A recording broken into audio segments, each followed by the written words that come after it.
ਵਾਹਿਗੁਰੂ ਜੀ ਕਾ ਖਾਲਸਾ ਵਾਹਿਗੁਰੂ ਜੀ ਕੀ ਫਤਿਹ। ਖੋਜ ਗੁਰਬਾਣੀ ਦੇ ਇਸ ਭਾਗ ਵਿੱਚ ਆਪ ਸਾਰਿਆਂ ਦਾ ਜੀ ਆਇਆਂ ਨੂੰ ਹੈ ਜੀ।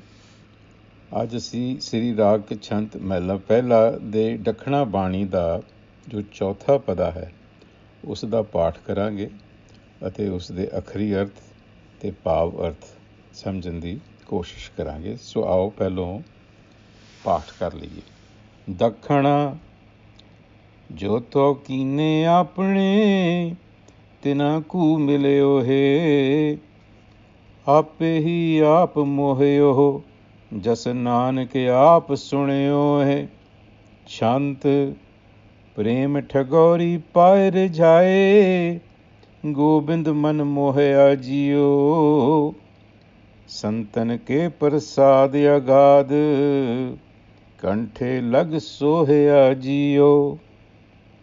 ਹਰ ਕੰਠ ਲਗ ਸੋਹਿਆ ਦੁਖ ਸਭ ਜੋਹਿਆ, ਭਗਤ ਲਖਿਆਨ ਕਹਿ ਵਸ ਪਏ। ਮਨ ਸਰਬ ਸੁਖ ਉਠੇ ਗੋਵਿੰਦ ਤੁਠੇ, ਜਨਮ ਮਰਣਾ ਸਭ ਮਿਟ ਗਏ।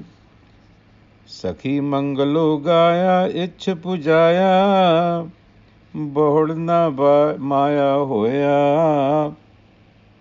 ਕਰ ਗਹਿ ਲੀਨੇ ਨਾਨਕ ਪ੍ਰਭ ਪਿਆਰੇ, ਸੰਸਾਰ ਸਾਗਰ ਨਹੀਂ ਪੋਹਿਆ। ਸੋ ਇੱਥੇ ਮਹਾਰਾਜ ਨੇ ਇੱਕ ਸ਼ਰਤ ਰੱਖ ਦਿੱਤੀ ਹੈ ਉਸ ਅਕਾਲ ਪੁਰਖ ਦੇ ਮਿਲਾਪ ਦੀ। ਤੁਹਾਨੂੰ ਚੇਤੇ ਹੋਵੇਗਾ ਕਿ ਇੱਥੇ ਸਵਾਲ ਜਵਾਬ ਲੱਗਦਾ, ਜਾਪ ਦਾ ਪ੍ਰਸ਼ਨ ਉੱਤਰ ਚੱਲ ਰਿਹਾ ਹੈ ਦੱਖਣ ਦੀ ਸੰਗਤ ਨਾਲ।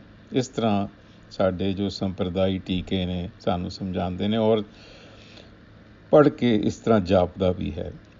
ਹੁਣ ਇਸ ਪਦੇ ਦੇ ਵਿੱਚ ਮਹਾਰਾਜ ਕਹਿੰਦੇ ਨੇ ਜਿਉ ਤੋ ਕੀਨੋ ਆਪਣੇ ਤਿਨਾ ਕੋ ਮਿਲਿਓ ਹੋਈ। ਸੋ ਇੱਕ ਸ਼ਰਤ ਰੱਖ ਦਿੱਤੀ ਹੈ ਕਿ ਜਿਨ੍ਹਾਂ ਨੂੰ ਉਹ ਆਪ ਮਿਲਾਏ ਉਹੀ ਮਿਲ ਸਕਦੇ ਹਨ। ਮਤਲਬ ਹੈ ਕਿ ਅਸੀਂ ਆਪਣੇ ਜ਼ੋਰ ਨਾਲ ਉਸ ਪ੍ਰਭ ਨੂੰ ਜਾਂ ਹਰ ਨੂੰ ਵਸ ਨਹੀਂ ਕਰ ਸਕਦੇ, ਜੋ ਕਿ ਆਮ ਸੰਸਾਰੀ ਕੰਮਾਂ ਤੋਂ ਬਿਲਕੁਲ ਉਲਟ ਹੈ। ਔਰ ਇਹ ਗੱਲ ਵੀ ਪੱਲੇ ਬੰਨ੍ਹ ਲੈਣੀ ਚਾਹੀਦੀ ਹੈ ਕਿ ਜੋ ਇਹ ਪਰਮਾਰਥ ਦਾ ਮਾਰਗ ਹੈ, ਜੋ ਇਹ ਭਗਤੀ ਦਾ ਚਮਨ ਹੈ, ਇੱਥੇ ਜੋ ਪੈਰ ਰੱਖਣਾ ਹੈ ਉੱਥੇ ਸੰਸਾਰੀ ਕੰਮਾਂ ਦੀ ਤਰ੍ਹਾਂ ਕੰਮ ਨਹੀਂ ਚੱਲਦੇ। ਇੱਥੇ ਹਲੀਮੀ ਨਾਲ ਕੰਮ ਹੁੰਦਾ ਔਰ ਜ਼ੋਰ ਕੋਈ ਨਹੀਂ। ਸੋ ਮਹਾਰਾਜ ਕਹਿੰਦੇ ਨੇ ਆਪੇ ਹੀ ਆਪ ਮੋਹਿਓ ਜਸ ਨਾਨਕ ਆਪ ਸੁਣਿਓ ਹੈ। ਲੇਕਿਨ ਆਪੇ ਹੀ ਆਪ ਮੋਹਿਓ ਦਾ ਮਤਲਬ ਹੈ ਕਿ ਆਪਣਾ ਜਸ ਸੁਣ ਕੇ ਉਹ ਆਪ ਹੀ ਮੋਹਿਤ ਹੋ ਜਾਂਦਾ ਹੈ। ਇਹਦਾ ਮਤਲਬ ਅੱਗੇ ਜਾ ਕੇ ਥੋੜ੍ਹਾ ਉਹ ਖੋਲ੍ਹਦੇ ਨੇ। ਇਸ ਦਾ ਕੀ ਮਤਲਬ ਹੈ ਕਿ ਉਹ ਆਪਣਾ ਜਸ ਸੁਣ ਕੇ ਆਪ ਹੀ ਮੋਹਿਤ ਹੋ ਜਾਂਦਾ ਹੈ। ਅੱਗੇ ਛੰਤ ਵਿੱਚ ਸਮਝਾਉਂਦੇ ਹਨ, ਪ੍ਰੇਮ ਠਗੋਰੀ ਪਾਏ ਰਜਾਏ, ਗੋਬਿੰਦ ਮਨ ਮੋਹਿਆ ਜਿਓ। ਸੋ ਉੱਤੇ ਸਾਨੂੰ ਦੱਸ ਆਏ ਨੇ ਕਿ ਉਸ ਹਰ ਨੂੰ ਕਿਸੇ ਤਰੀਕੇ ਨਾਲ ਆਪਣੇ ਜ਼ੋਰ ਨਾਲ ਆਪਣੇ ਬਲ ਨਾਲ ਵਸ ਨਹੀਂ ਕੀਤਾ ਜਾ ਸਕਦਾ। ਇਹ ਉਸ ਦੀ ਕਿਰਪਾਲਤਾ ਹੀ ਹੈ ਕਿ ਸਾਡਾ ਉਸ ਦੇ ਨਾਲ ਮੇਲ ਹੋਵੇ। ਲੇਕਿਨ ਇੱਕ ਰਸਤਾ ਉਹਨਾਂ ਨੇ ਦੱਸਿਆ ਪ੍ਰੇਮਾ ਭਗਤੀ ਦਾ। ਪ੍ਰੇਮ ਠਗੋਰੀ ਪਾਏ ਰਿਝਾਏ। ਇਸ ਗੱਲ ਨੂੰ ਸਮਝਣ ਦੀ ਲੋੜ ਹੈ। ਠਗੋਰੀ ਹੁੰਦੀ ਹੈ ਡਰੱਗ ਜਿਹਨੂੰ ਕਹਿੰਦੇ ਨੇ, ਜਾਂ ਜੋ ਕਿ ਠੱਗ ਲੋਕ ਵਰਤਦੇ ਨੇ। ਜਿਨ੍ਹਾਂ ਨੂੰ ਲੁੱਟਣਾ ਹੁੰਦਾ ਉਹਨਾਂ ਨੂੰ ਪਹਿਲੋਂ ਨਸ਼ਾ ਦਿੰਦੇ ਨੇ ਤਾਂ ਕਿ ਉਹ ਆਪਣੀ ਸੁੱਧ ਬੁੱਧ ਜਿਹੜੀ ਹੈ ਉਹ ਗਵਾ ਬੈਠਣ ਅਤੇ ਉਹਨਾਂ ਦਾ ਜਿਹੜਾ ਕੰਮ ਹੈ ਲੁੱਟਣ ਦਾ ਉਹ ਸੌਖਾ ਹੋ ਜਾਏ। ਸੋ ਇੱਥੇ ਮਹਾਰਾਜ ਕਹਿ ਰਹੇ ਨੇ ਕਿ ਮੈਂ ਪ੍ਰੇਮ ਠਗੋਰੀ ਪਾਏ ਰਿਝਾਏ। ਰਿਝਾਏ ਦਾ ਮਤਲਬ ਹੁੰਦਾ ਮੋਹਿਤ ਕਰ ਦੇਣਾ। ਮੈਂ ਪ੍ਰੇਮ ਦੀ ਠਗੋਰੀ ਪਾਈ। ਪ੍ਰੇਮ ਭਗਤੀ, ਅੱਛੇ ਆਚਰਣ, ਯਾਦ, ਸਿਮਰਨ, ਜਿਨ੍ਹਾਂ ਦਾ ਜ਼ਿਕਰ ਪਿਛਲੇ ਪਦਿਆਂ 'ਚ ਕਰਦੇ ਆ ਰਹੇ ਨੇ। ਸੋ ਇਹ ਸਾਰੀਆਂ ਚੀਜ਼ਾਂ ਦੀ ਜੋ ਪ੍ਰੇਮ ਠਗੋਰੀ ਹੈ, ਇਹਦੇ ਨਾਲ ਮੈਂ ਆਪਣੇ ਹਰ ਨੂੰ ਰਿਝਾ ਲਿਆ। यानी मोहित कर लिया। गोबिंद मन मोहिया जियो। सो गोबिंद जो कि हर ਦਾ ਹੀ ਇੱਕ ਰੂਪ ਹੈ, ਉਸ ਨੂੰ ਮੈਂ ਰਿਝਾ ਲਿਆ ਹੈ। ਇੱਥੇ ਸਾਨੂੰ ਇੱਕ ਸੇਧ ਹੈ ਕਿ ਸਿੱਖੀ ਦਾ ਮਾਰਗ ਜੋ ਹੈ ਉਹਦੇ ਵਿੱਚ ਕੋਈ ਕਰਮ ਕਾਂਡ ਜਾਂ ਕੋਈ ਯੱਗ ਵਗੈਰਾ, ਕੋਈ ਜ਼ੋਰ ਲਾਣਾ ਉਹ ਨਹੀਂ ਚੱਲੇਗਾ। ਇਹ ਰਸਤਾ ਸਿੱਧਾ ਹਲੀਮੀ ਦਾ, ਆਪਣੇ ਆਪ ਨੂੰ ਲਿਫ ਜਾਣ ਦਾ, ਔਰ ਉਹ ਹੈ ਭਗਤੀ, ਉਹ ਹੈ ਆਪਣੇ ਅੰਦਰ ਪਿਆਰ ਪੈਦਾ ਕਰਨਾ। ਫਿਰ ਅੱਗੇ ਕਹਿੰਦੇ ਨੇ ਸੰਤਨ ਕੇ ਪ੍ਰਸਾਦ ਅਗਾਧ ਕੰਠੇ ਲਗ ਸੋਹਿਆ ਜੀਓ।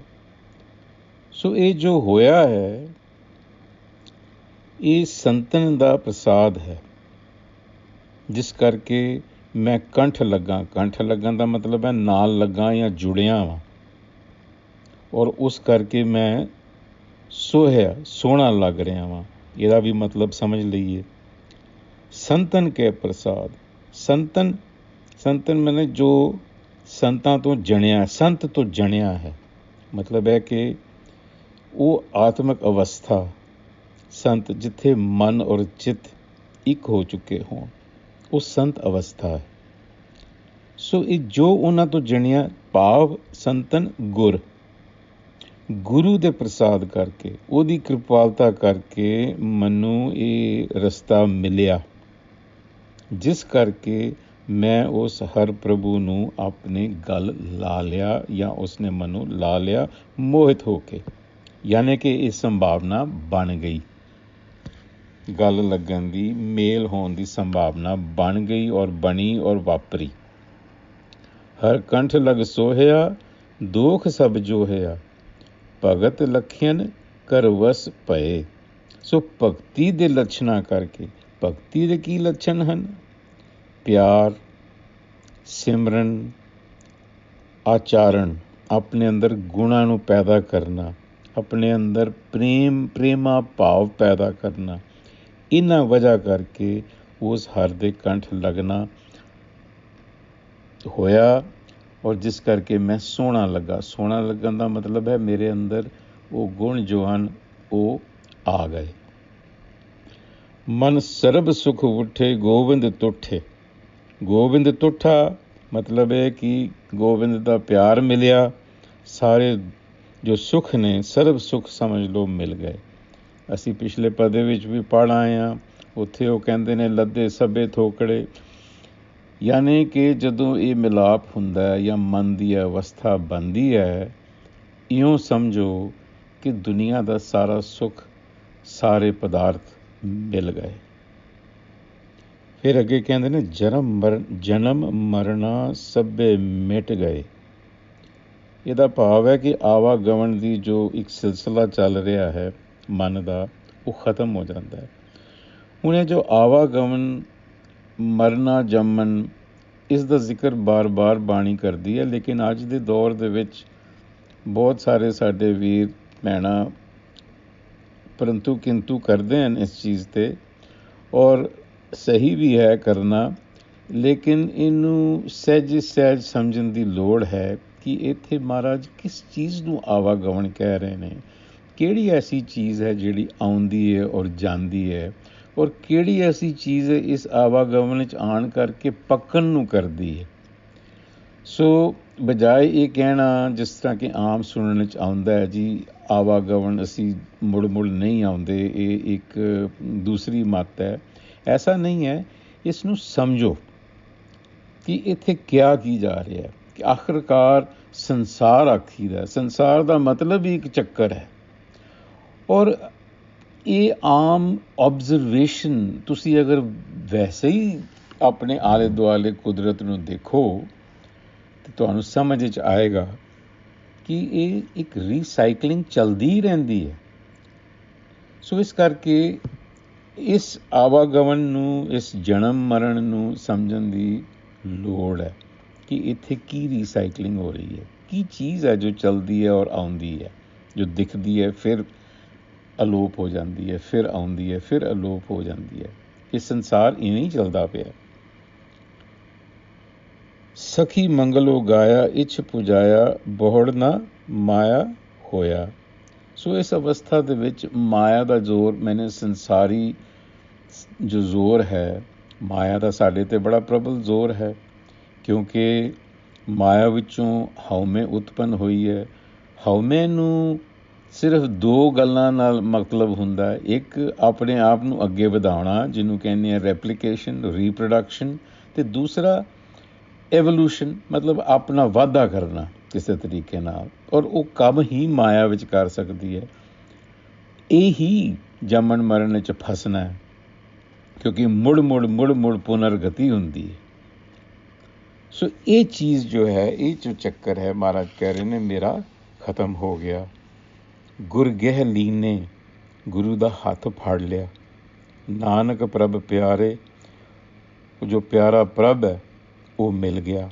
ਪ੍ਰਭ ਦਾ ਮਤਲਬ ਹਰ ਦਾ ਉਹ ਰੂਪ, ਗਿਆਨ ਰੂਪ। ਪ੍ਰਭ ਹੁੰਦਾ ਚਾਨਣ। ਸੋ ਗੁਰੂ ਦੇ ਹੱਥ ਨੂੰ ਫੜਨ ਨਾਲ ਹਰੀ ਦਾ ਉਹ ਜੋ ਚਾਨਣ ਹੈ, ਉਹ ਜੋ ਗਿਆਨ ਹੈ, ਉਹ ਮਿਲ ਗਿਆ। ਅਤੇ ਫਿਰ ਕੀ ਹੋਇਆ? ਸੰਸਾਰ ਸਾਗਰ ਨਹੀਂ ਪੋਹਿਆ। ਇੱਥੇ ਦੁਹਰਾਓ ਹੈ, ਇਹ ਕਾਵਿਆ ਸ਼ੈਲੀ ਹੈ। ਸੋ ਕਾਵਿਆ ਸ਼ੈਲੀ ਦੇ ਵਿੱਚ ਇੱਕ ਜੋ ਹੁੰਦਾ ਹੈ ਸੰਕਲਪ, ਉਹਦਾ ਦੁਹਰਾਓ ਅਕਸਰ ਆਉਂਦਾ ਹੈ। ਸੋ ਫਿਰ ਦੁਹਰਾਓ ਹੈ ਕਿ ਸੰਸਾਰ ਸਾਗਰ ਨਹੀਂ ਪੋਹਿਆ, ਮੈਨੇ ਮਾਇਆ ਦਾ ਜ਼ੋਰ ਜੋ ਹੈ ਉਹ ਮੇਰੇ 'ਤੇ ਨਾ ਰਿਹਾ। ਜੋ ਭਵ ਸਾਗਰ ਹੈ, ਜੋ ਸਾਗਰ ਹੈ ਸੰਸਾਰ ਦਾ, ਇਹ ਮੈਂ ਤਰ ਗਿਆ। ਮਤਲਬ ਕਿ ਇਹਦੇ ਵਿੱਚੋਂ ਮੈਂ ਸੁਖੈਲਾ ਲੰਘ ਗਿਆ। ਸੋ ਇਹੀ ਸਾਡੇ ਵਾਸਤੇ ਸਿੱਖ ਹੈ ਕਿ ਇਸ ਸੰਸਾਰ ਦੇ ਵਿੱਚ ਰਹਿੰਦਿਆਂ ਹੋਇਆਂ ਕਿਸ ਤਰ੍ਹਾਂ ਰਹਿਣਾ, ਇਹਦੀ ਜਾਂਚ ਕੀ ਹੈ, ਕਿਸ ਤਰ੍ਹਾਂ ਸੁਖੀ ਹੋ ਕੇ ਰਹਿਣਾ, ਨਾ ਕਿ ਕੁਰਲਾਉਂਦੇ ਰਹਿਣਾ ਹਰ ਵੇਲੇ। ਇਹੋ ਜਾਂਚ ਸਾਨੂੰ ਗੁਰੂ ਸਾਹਿਬ ਸਿਖਾ ਰਹੇ ਨੇ। ਬਸ ਇਹਨਾਂ ਵਿਚਾਰਾਂ ਨਾਲ ਖਿਮਾ ਦਾ ਜਾਚਕ ਹਾਂ ਜੀ। ਵਾਹਿਗੁਰੂ ਜੀ ਕਾ ਖਾਲਸਾ, ਵਾਹਿਗੁਰੂ ਜੀ ਕੀ ਫਤਿਹ।